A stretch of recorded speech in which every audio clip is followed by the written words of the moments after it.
अपने हिस्से का चिराग खुद जलाना होगा। जोरदार तालियों में इम्तियाज जलील साहब का इस्तकबाल करें।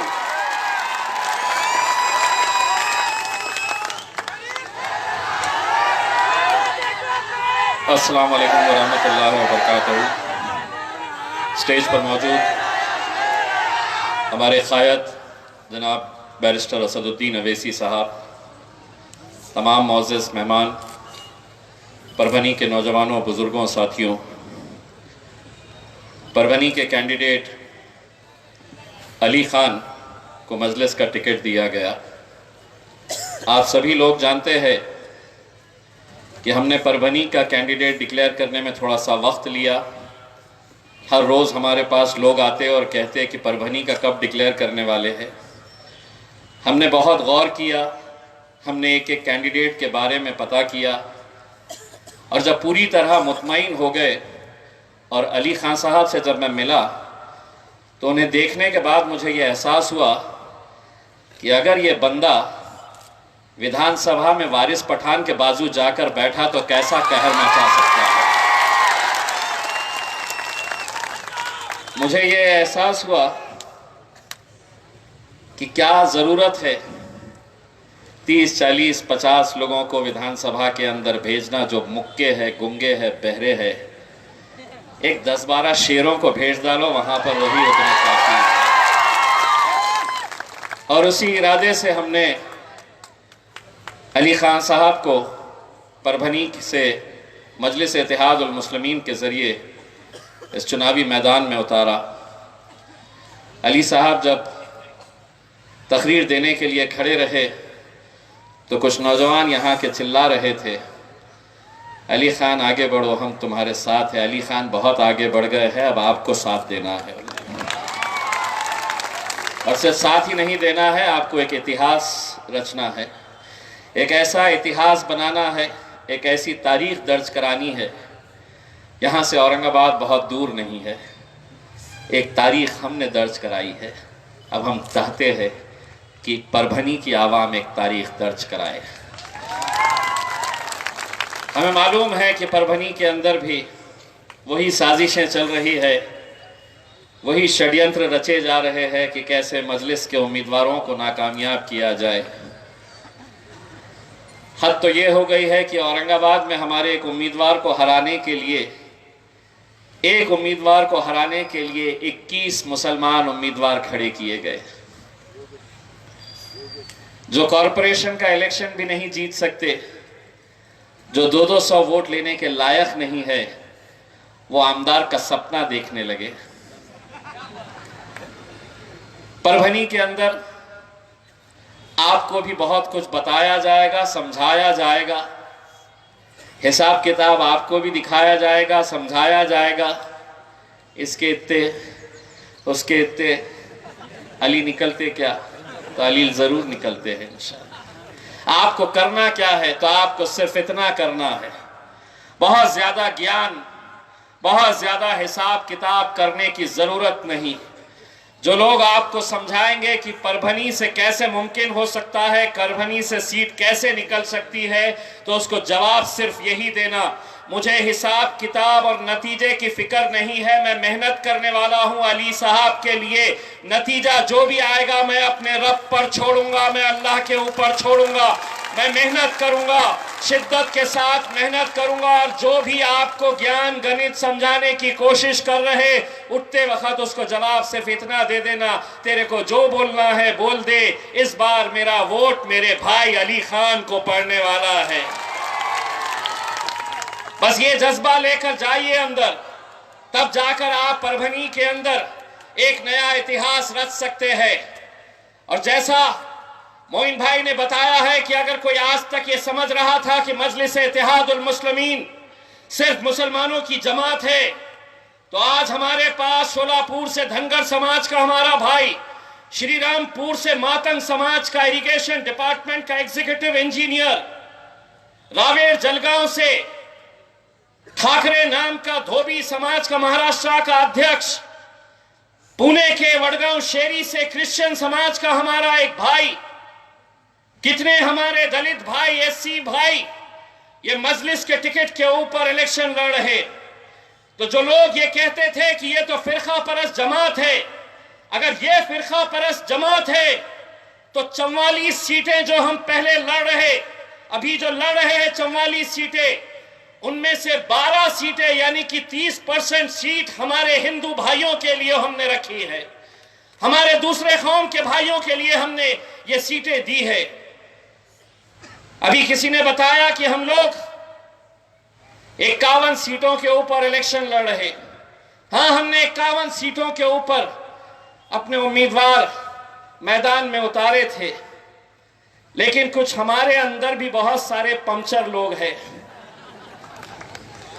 जिन्होंने एबी फॉर्म तो लेकर गए, एबी फॉर्म का धंधा करे हैं, एबी फॉर्म दूसरों को बेचे हैं, बल्कि यहां तक नांदेड़ में एक एबी फॉर्म डुप्लीकेट बनाया गया है जिसकी कंप्लेन आज मैं खुद जाकर एसपी के पास करने वाला हूं कि ये कौम का धंधा करने वाले लोग ये बाहर नहीं रहने चाहिए, इन्हें अंदर भेजने की जिम्मेदारी हम उठा रहे हैं।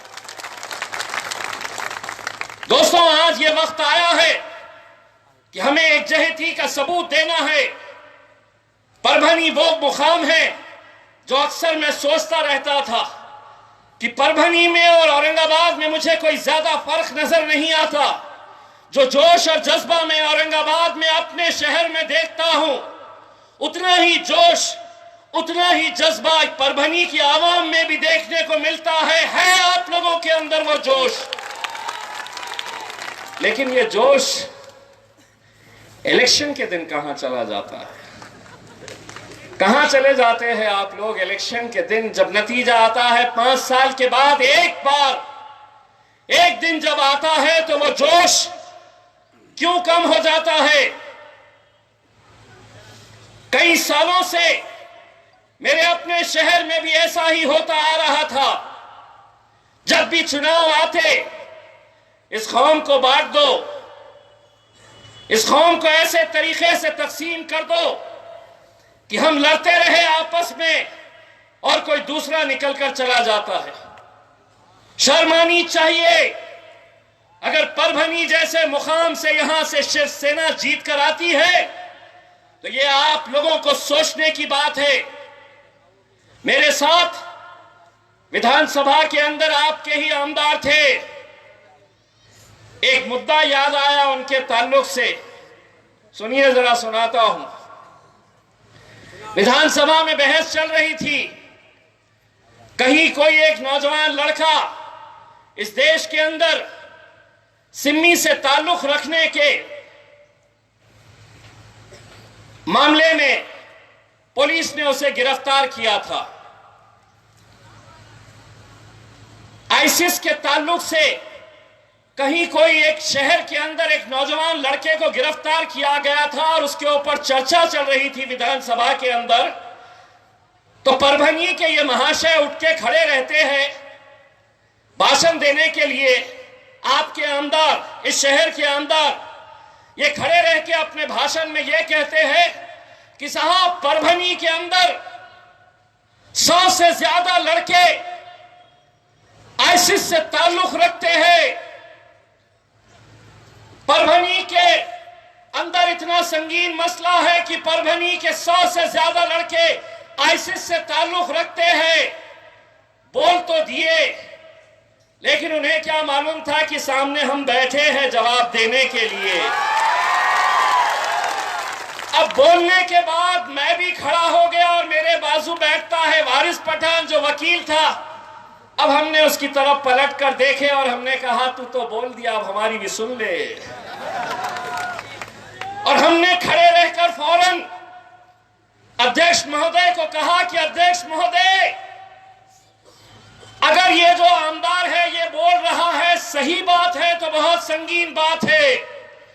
अगर जो बात पुलिस को नहीं पता, आईबी को नहीं पता, सीबीआई को नहीं पता, ये पट्टे को कैसा पता चल गया है कि आईएसआईएस के साथ इनके संबंध है? हमने कहा, अध्यक्ष महोदय, इसको फौरन गिरफ्तार करो, इसके भी तार जुड़े हुए हैं वो 100 बच्चों के साथ जिनके बारे में बोल रहा है। वरना बहुत संगीन मामला होगा और इसके लिए कोई जिम्मेदार रहेगा, ये आमदार रहेगा। अब ये बंदे का चेहरा रंगत बदलती जा रही। बोला मैंने तो बोल दिया था, मुझे क्या मालूम था ये 2 है, लेकिन 100 के बराबर है ये। तो हमने डट कर कहा, हमने फौरन बाहर निकला, मीडिया के सामने हमने कहा देखिए परभनी में कितना गंभीर मामला है। आमदार को पता है यहाँ की पुलिस सो रही है, क्या कर रही है पुलिस? क्यों नहीं पता पुलिस को कि ऐसा ऐसा चल रहा है करके? हमने कहा फौरन ये बंदे को कस्टडी में लो, इससे पूछो ये 100 कौन है। नाम देता, नाम है उसके पास, है ही नहीं। लेकिन जहां मुसलमान दिखे तो सिम्मी, ISIS, यही मामले में। अरे परभनी की सरजमीन से कान खोल के सुन ले, ये मुल्क किसी के बाप की जागीर नहीं है, ये हमारा मुल्क है। और अगर तुम ये समझते हैं कि सत्ता तुम्हारी आ गई है, तुम कुछ भी बोलेंगे और हम सुनेंगे, तो हाँ, हम कोई कांग्रेस और राष्ट्रवादी के नेता नहीं है, हम असद साहब को मानने वाले हैं। और हाँ, तुम बोलते थे, वो तमाम मुसलमान लीडर सुनते थे, वो दिन को रात बोलते थे, तो ये लोग भी बोलते थे हाँ रात है। तुम बोलते थे, हम सुनते थे, लेकिन अब एक बात कान के सुन लो कि अब अगर तुम बोलेंगे तो तुमसे अच्छी जबान हमारे मुंह में भी है, हमको भी बोलना आता है, और अब हम बोलेंगे तो तुम्हारे बाप को भी सुनना पड़ेगा। हम गूंगे मुंह के बहरी जमात नहीं है, हम बोलने के लिए गए हैं। और इससे बढ़कर फख्र की क्या बात हो सकती है कि मेरे जैसे मजलिस के एक अदना सिपाही को औरंगाबाद की आवाम ने एक ऐसे मुकाम के ऊपर पहुंचाया कि जहां पर मुझे ये शर्फ हासिल हुआ कि मैं बैरिस्टर असदुद्दीन अवैसी साहब के जाकर बाजू बैठ सकूं और उनसे सीख सकूं। अगर हम ये सब वहां पर कर सकते हैं तो मेरे भाइयों, मैं आप लोगों से सिर्फ यही इल्तिजा करने के लिए आया हूं कि 21 तारीख के दिन निकलिए, अपने घरों से बाहर निकलिए और पूरी ताकत के साथ, एक जहीती के साथ अली खान के ऊपर अपना मोहर लगाइए, पतंग की निशानी के ऊपर अपना मोहर लगाइए।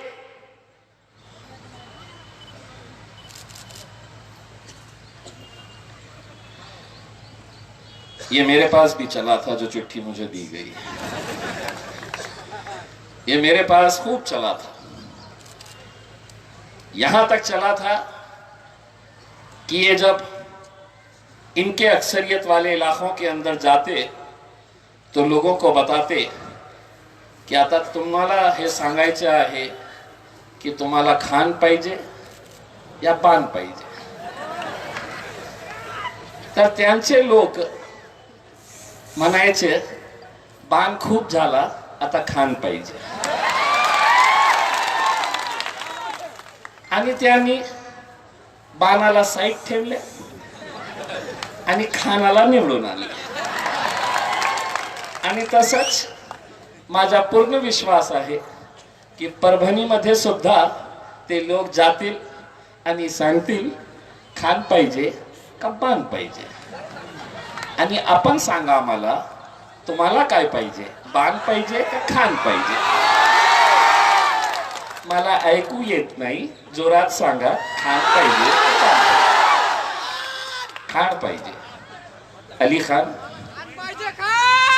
आपकी तो निकल पड़ी, परभनी की आवाम आपके साथ है। इंशाल्लाह 21 तारीख के दिन आप लोग पूरी ताकत के साथ निकलिए, हमारी माओ और बहनों को एक एक वोट की कीमत क्या होती है इसका एहसास दिलाइए। इंशाल्लाह 24 तारीख के दिन जब नतीजे निकल कर आएंगे, हमने असद साहब को बताया है कि पता नहीं है साहब क्यों ऐसा लगता है कि इस बार परभनी मजलिस का साथ देगी और एक भारी अक्सरियत से अली खान को कामयाब करेंगे। और हम आपको एक यकीन दिलाना चाहते हैं कि इलेक्शन से पहले असद साहब इस जलसे का खिताब करने के लिए आए हैं। परभनी अगर मजलिस को अली खान के रूप में एक तोहफा देती है तो जश्न अली जो मनाया जाएगा इंशाअल्लाह उसमें अकबर अवैसी साहब को लाया जाएगा। बहुत बहुत शुक्रिया।